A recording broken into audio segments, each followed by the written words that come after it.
मुझे लगता है ये ज्वाइंट पार्लियामेंट्री कमेटी ऑन वक्फ जो स्पीकर साहब ने बनाया, पिछले 3 महीने में लगातार 29 मीटिंग्स हुई, मोर देन 147 डेलीगेशंस आए, जिसमें स्टेट के ऑफिशियल्स, वक्फ बोर्ड, माइनॉरिटी कमीशन, मुस्लिम्स के जितने संगठन हैं, चाहे all India Muslim personal law board हो, जमायत उलमा हो, चाहे ज़कात फाउंडेशन हो, चाहे तमाम सभी संगठनों को मैंने अवसर दिया। तो जेपीसीबी के सामने जो मैंडेट था यही था कि ज़्यादा से ज़्यादा स्टेक होल्डर्स के साथ हम मीटिंग करें। हम 29 सिटिंग कर चुके हैं, एक एक सिटिंग 7-7 से 8-8 घंटे किया है, और केवल दिल्ली में नहीं, दिल्ली के बाहर भी, साउथ इंडिया में हम महाराष्ट्र गए, हम गुजरात गए, हम तेलंगाना गए, तमिलनाडु गए, कर्नाटका गए, फिर नॉर्थ में हम असम गए, उड़ीसा गए। तो मुझे लगता है इससे ज़्यादा स्टेक होल्डर्स के साथ, इतना लोगों के साथ, हितधारकों के साथ शायद कभी नहीं बैठक हुई। और मैं आज भी कह रहा हूँ कि अगर उनको लगता है कि हमारे इस ज्वाइंट पार्लियामेंट्री कमेटी में लोग बाकी हैं, तो उसका तरीका है।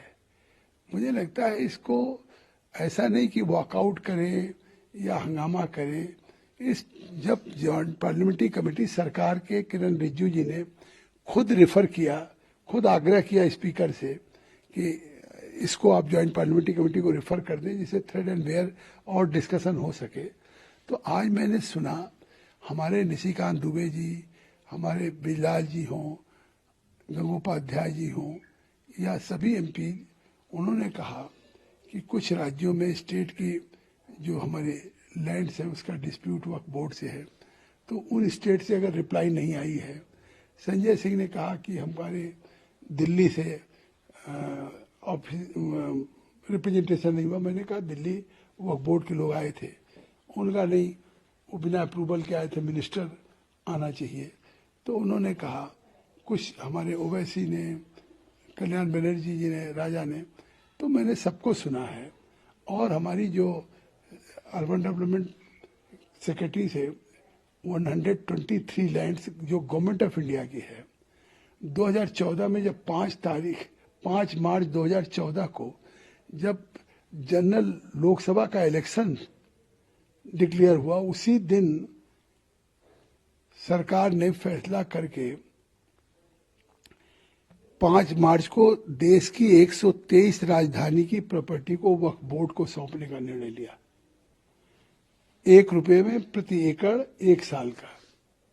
अब उस पर स्टे हो गया। नहीं तो आप सोचिए कि ठीक चुनाव के एक दिन पहले उस समय की सरकार ने, कांग्रेस की, आखिर इतना बड़ा फैसला लिया। उस पर भी लोगों ने, नसीर ने कहा और सब लोगों ने कहा, तो उस पर भी हमने मंत्रालय से जब सवाल पूछा तो उन्होंने कहा साहब हमको इसमें यूडी के लिए बुलाना चाहिए। तो मुझे लगता है कि अभी और इसको डिटेल डिस्कशंस के लिए अभी मंत्रालयों को कुछ बुलाना, कुछ राज्यों को बुलाना है।